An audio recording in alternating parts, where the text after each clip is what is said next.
Hi, I'm Pam and I'm here to talk about retro video games. Lately, I've been feeling the need to go back to the games that I loved in my youth, so today I'm talking about one of my old favorite adventure games. Maybe I can even tell you a little something about Voodoo. It's Gabriel Knight, Sins of the Fathers.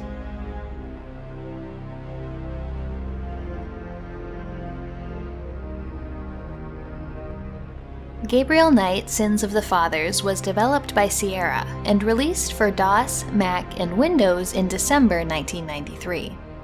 It's a point-and-click adventure and the first game in what would become a trilogy to feature the character Gabriel Knight. Gabriel is the owner of a not-so-successful bookstore and a writer of poorly selling paranormal mysteries. He's also, as his assistant Grace puts it, a bit of a lout. A series of murders, dubbed the Voodoo Murders by the press, is occurring in New Orleans, and Gabriel plans to use them for material for his next book. Are these murders staged to cause fear and blame a religious practice that's poorly understood by the public, or is there something supernatural going on? And how do the nightmares Gabriel has each night and his mysterious family history tie into all of this?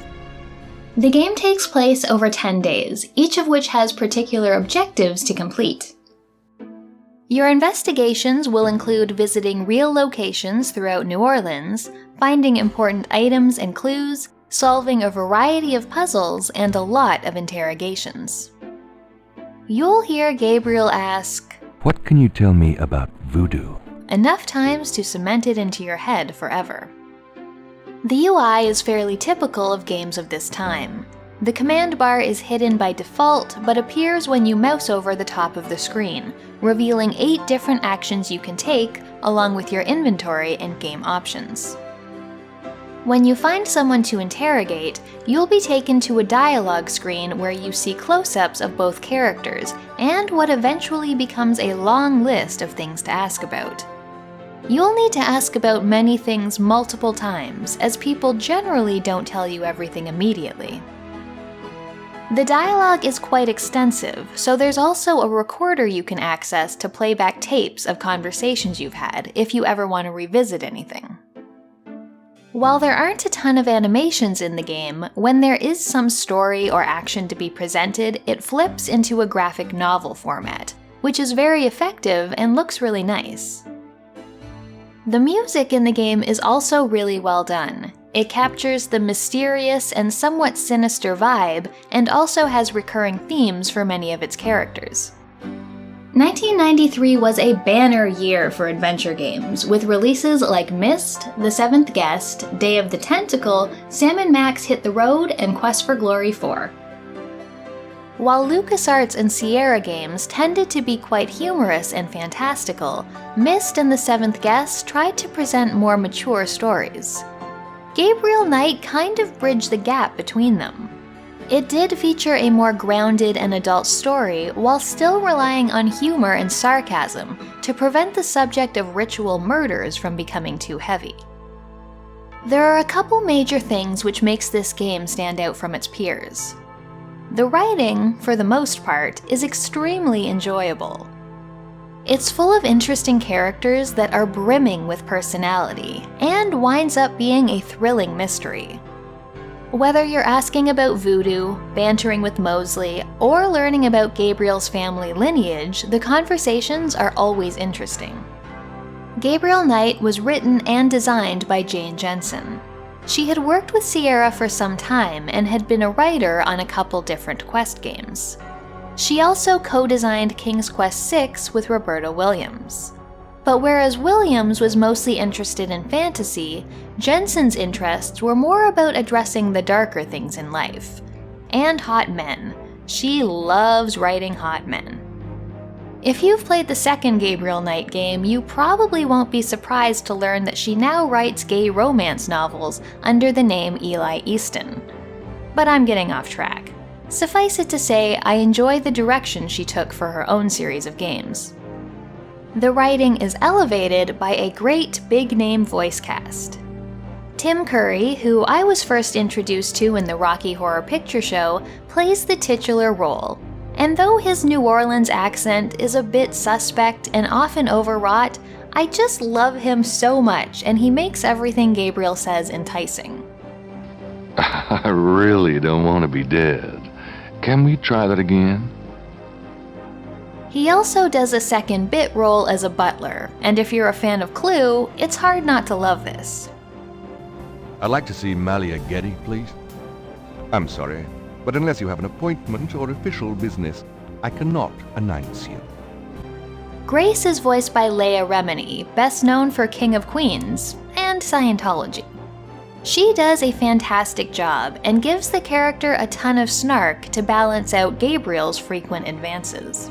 Well, I did get her address, but you're a little out of your league here, big fella. Gabriel's childhood friend, Detective Mosley, who gives him access to police evidence and crime scenes, is voiced by Luke Skywalker himself, Mark Hamill. Give me back my badge. Now, Knight! That guy is such a versatile voice actor. I honestly wouldn't ever have known it was him if he wasn't mentioned in the credits. Michael Dorn, who played Worf in Star Trek TNG, brings a great amount of gravitas to the role of Dr. John, who runs the Voodoo Museum and helps Gabriel in his investigation. Welcome, my friend. Hello? I am the proprietor, Dr. John. If you have any questions, I will be happy to assist. For a number of these actors, Gabriel Knight was the first in a long line of video game voice roles. A slightly more contentious part is that of the narrator, who gives voice to every item description or action that Gabriel takes. She is played by star of stage and screen Virginia Capers. I know many people don't care to have their every action voiced for them, and she does speak very slowly. But I personally find her southern drawl adds a lot of flavor to the game and brings me into it more. I also love that she's a little fourth wall breaking and often laughs at Gabriel when he's being foolish. Mosley's Americans Repressed card. Credit. What a concept. The other thing that makes the game memorable is the setting. New Orleans is such a great location, and I'm sure that Gabriel Knight was responsible for many a young player wanting to visit the city. As an adventure game player, I was used to exploring fantasy or sci-fi worlds in games. This is the first one I can remember playing where we got to explore a real place, even though some artistic liberties were obviously taken. Locations Gabriel visits through his investigation include Jackson Square, St. Louis Cemetery No. 1, and Napoleon House, all rendered lovingly in pixel art. You will also learn about the history of the city while talking to its residents. The basic information you'll learn about voodoo seems pretty well researched, and I like how there's a differentiation between the real voodoo and the stuff that gets sold to tourists. Many of the supporting characters, the ones that really aren't involved in the case but still have something to tell you, make the world feel more realistic and expansive. One standout is Willie Walker, owner of the Dixieland drugstores, which sells various voodoo-related curiosities. Some items you can buy from him will help you out, but he's not overly interested in answering all of Gabriel's questions, and really just wants to get back to his job of selling things to superstitious old ladies. How did you get into this kind of business? Why should I discuss my business with you, man? One of those ladies is Madame Cazanou, a Creole woman who is quick to point out how long her family has been in the city. She's a hypocritical old bat who touts her Christianity and badmouths voodoo practitioners, all the while using various gree-gree and charms herself. The puzzles are another thing that do feel a bit unique. While there is the occasional combining of inventory, a lot of the puzzles have to do with getting people to do what you want, whether that's by distracting them or making them think you're someone else. During day one, you need to get a motorcycle cop away from his bike so you can hear the location of the latest crime scene. You also often have to trick Mosley and other police in the station in order to get access to equipment or evidence that will help you. For the most part, the puzzles are all logical and the solutions make sense, though they're not always telegraphed particularly well. One particular puzzle where you're trying to track down where a voodoo ritual is occurring has a solution that comes a bit out of left field, though the lead up to the quest involves some fun code breaking. There are also a couple more action-oriented scenes. One where you have to avoid reanimated mummies requires you to make an Indiana Jones-like escape. There are a few places where you can die in the game. Unlike most Sierra games, the deaths are not funny, they're actually quite gory and violent. I was probably 11 or 12 the first time I played Gabriel Knight. As a die-hard X-Files fan, I was all about the paranormal aspect, and as an adolescent, I was easily captured by Gabriel's rakish charm. Though I have played the game a few times over the years, going back to it now, I am turning a much more critical eye on it. Gabriel kinda sucks. Teenage me found him charming, but his constant workplace sexual harassment of Grace is hard to stomach. He can't let any conversation with an attractive woman go by without saying something creepy. I wish MacLeod was permanently grafted to my thighs. And then there's Grace. I once thought Grace was a great character because she's smart and snarky, and that was kind of the bar for female characters. She had taken time off school between her master's and PhD to experience the real world, and ended up working for Gabriel, taking care of the bookstore and doing research for him when needed. Replaying the game now, I'm a little less impressed. She rebuffs all his inappropriate advances with some kind of quip, insisting she's not interested in him, while at the same time she's incredibly hostile regarding any other woman he may actually be interested in. And this gets worse in the sequel. I know what Jensen was going for here. It's the sexual tension, will they, won't they thing, but it's a little cringe-inducing now, especially since Gabriel is her boss. MacLeod is an instance of a woman reciprocating the feelings of a man who is not even in the same league as her. This has been a popular trope in media for a long time. Of course we can see why Gabriel is interested in Malia. She's beautiful, sophisticated, and the head of the extremely wealthy and powerful Getty family, which practically runs the city. But why does she like him exactly?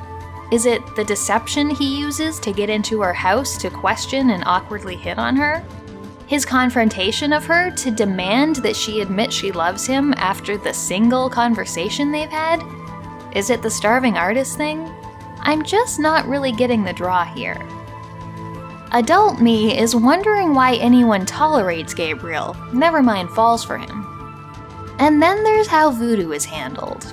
As I said, from my not at all expert view, they did well with a lot of the vocabulary and history. But, like most presentations of voodoo in American media, they took an actual religion and twisted it into something evil that people should fear. For example, in the game, Damballa is referred to as the great serpent god who crushes all within its coils, something people say with fear in their voices.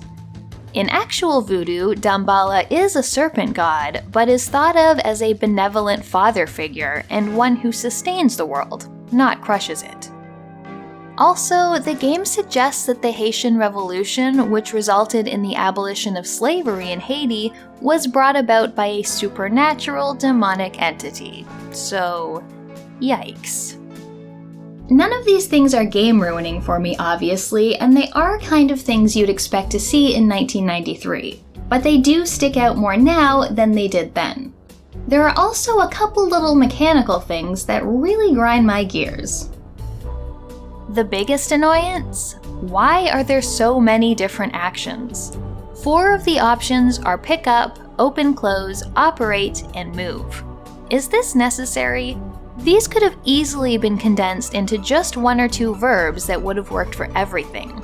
There also really doesn't need to be both a talk and an ask option. One would have done it. This is the only place where I agree the narrator is annoying because she'll correct you if you choose the wrong verb. It can get really tiresome. My only other complaint is that the sound balancing is not great. Voice and music levels can fluctuate wildly between locations. However, this didn't really impact my enjoyment of the game. In 2013, a 20th anniversary remake of the game was released. It includes new puzzles and changes the interface a bit to relieve the too many verb problem, but also lacks the original voice cast, and the update from pixel art to 3D looks bad. I have not played the remake myself, but it is another option if you want to play the game. So those are my thoughts on Gabriel Knight and what it's like to replay it for the first time in a number of years. There are some places where the writing and characters are a little tough to swallow, but overall it's a very entertaining game.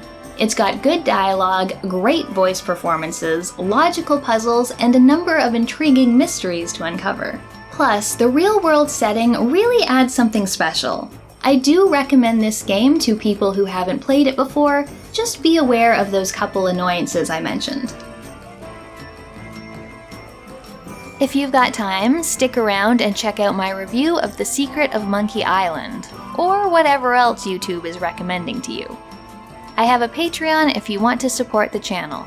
Thanks for watching, and I'll see you next time.